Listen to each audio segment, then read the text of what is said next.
Hi folks, today we're going to take a look at the THL T100S. This is the first of the budget octa-core phones we've managed to get our hands on. It's got a 1.7 gigahertz 8-core processor in it, Android 4.2.2, and it's running with a front 13 megapixel camera and a back 13 megapixel camera, although we suspect that might be actually a upgraded 8 megapixel. It is an extremely interesting handset if we take a look inside the box. And the reason I say interesting is because for the first time that we can remember, the budget phone makers have come out earlier with an octa-core onto the market and actually selling them on the market than the major brands, and this is quite a turn up for the books. The other thing about this THL is, and those of you who followed us before will know that we've covered a fair number of THL handsets in the past, is that it is a very lovely looking handset. It's incredibly stylish as well as being fully feature packed, and it's the kind of phone which really makes no differentiation between high-end and low-end in terms of styling and quality of materials in the manufacture. Right, let's just take a quick look at the inside the box first before we go any further. You have the screen guard. By now that's default in all THL boxes we've noticed. A quick start guide, which is rather like the W8S in the same sort of format, this concertina format, very nicely laid out, quality printing, so useful. The micro USB charger cable, headset, and the charger socket plug. So as you would expect to find, again in a traditionally high-class box and packaging. The phone itself, let's move on.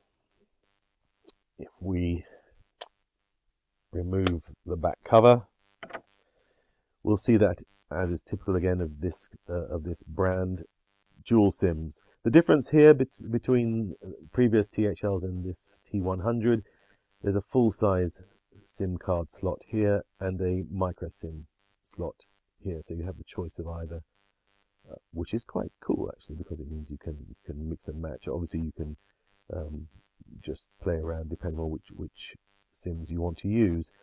The other great upgrade is the fact that you can now slot in up to 64 gigabytes of micro SD card. Previously these handsets have only taken 32 gigabytes maximum. And the other addition is NFC. So it comes bang up to date with the fact that you can now touch and tap to connect with near-field communication chipset functionality.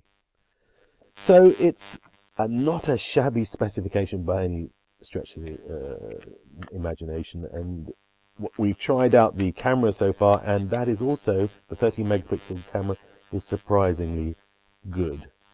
And as good as anything else in the field. And you'll see that from the samples we've taken against an iPhone 5. Now, what about the handset itself and Android? Well, let me just run through this and show you that it is running Android 4.2.2. Right, here we are, full on with the gaming, and you'll see there's no glitches whatsoever in terms of the graphics quality. Just to show, I've just got the sound down. If I turn it down, well, there you go. It's running full speed, no problem at all. 8 processor cores thrashing nicely.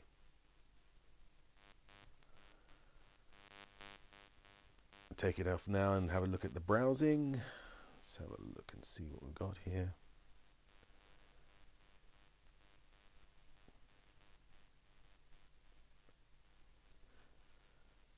running on Wi-Fi, of course. So this is going to be rather crisp, but as you can see again, it's handling everything I throw at it. I mean, the quad cores, of course, are also very quick, but it just seems you get this little edge with the octa-cores, which you'd expect. The interesting thing is, if you look under the battery section of the settings, you get a CPU power saving mode.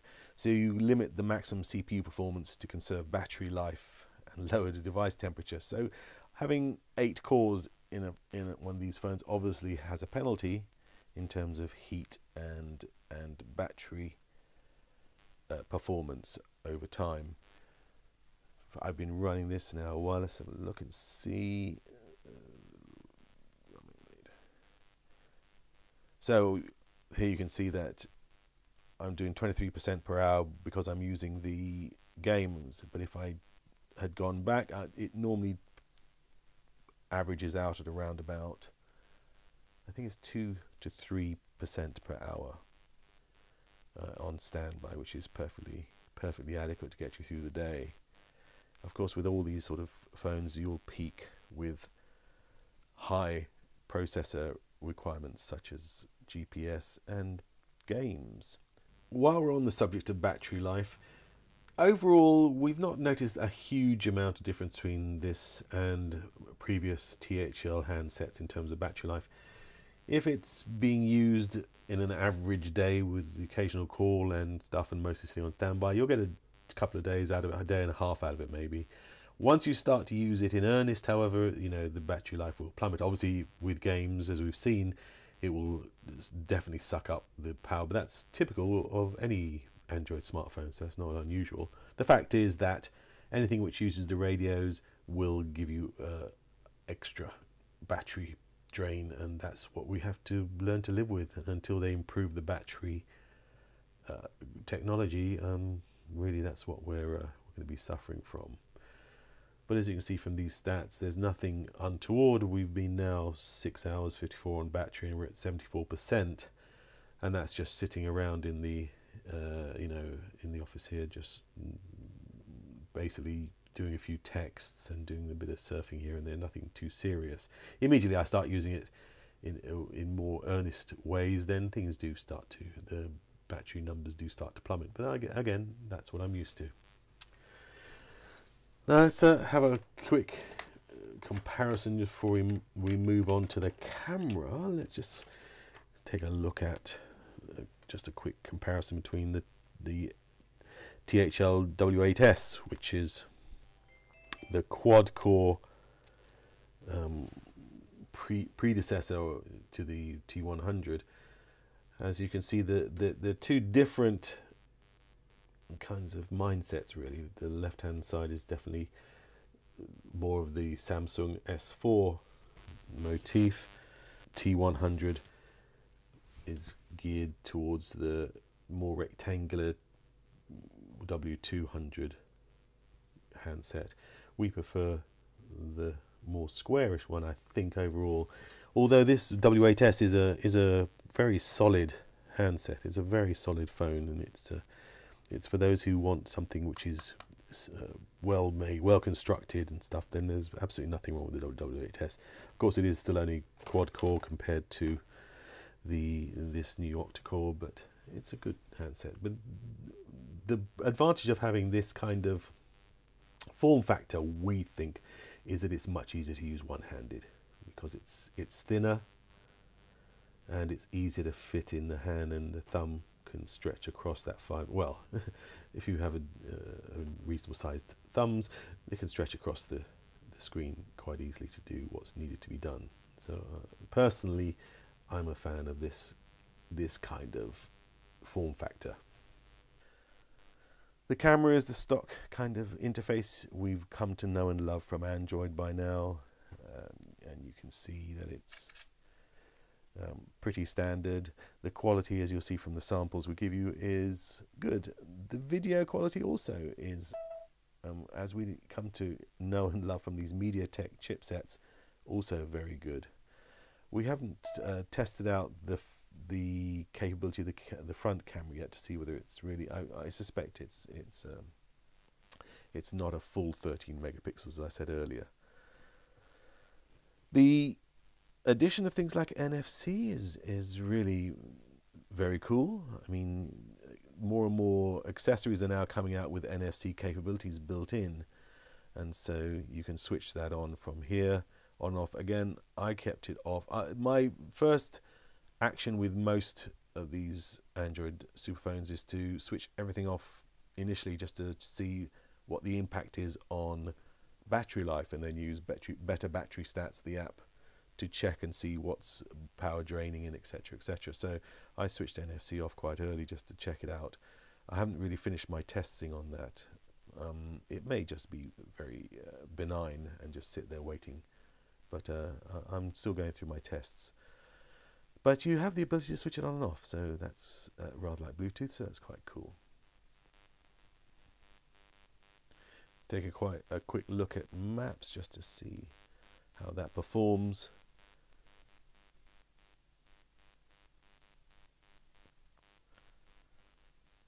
We've seen from outside that the GPS lock is fast.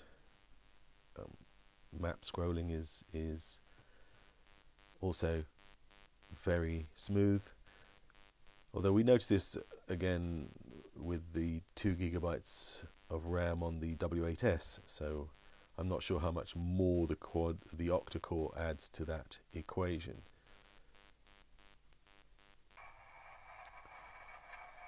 Video runs nice and smoothly, as you'll see from this short clip. The view from inside a cockpit of a very high-spec rally car.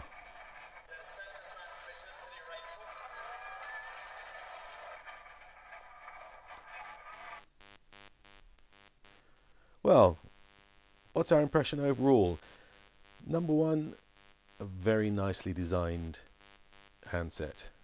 Very beautifully finished, nice materials, a good weight in the hand, and a good size for this 5-inch screen.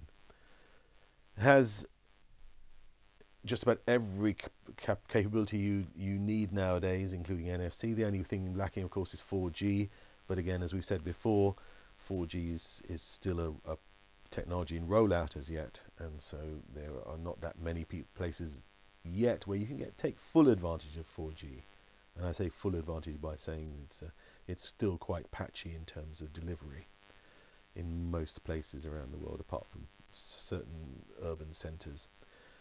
So, but apart from that, it has a full complement of functionality. The dual SIM is again a spectacularly valuable feature for any phone, and we love it the way it's managed on these dual SIM THLs. The display 1920 by 1080 is gorgeous, and to be honest, there's very little we can say that we don't like about this. The bottom line of this T100, definitely the best phone to come out of the THL stable yet.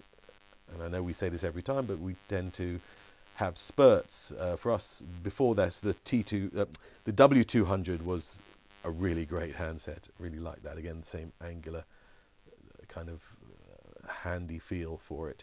But this T100 goes back to all the lovely bits that make these THLs such a pleasure to use. Powerful, fast, fully featured. Has 32 gigs on board as standard, and with 64 gig you can add with a micro SD. It means you're touching 100 gigs almost of space, which is coming up to laptop storage capacities. It's a great phone, a fabulous phone actually. I mean, we're being a little bit coy here, but it's a fabulous phone. There's no question about it. And for the price, which is still generally about half the price of a branded phone, it's got to be on anybody's shopping list who wants a cutting-edge octa-core phone.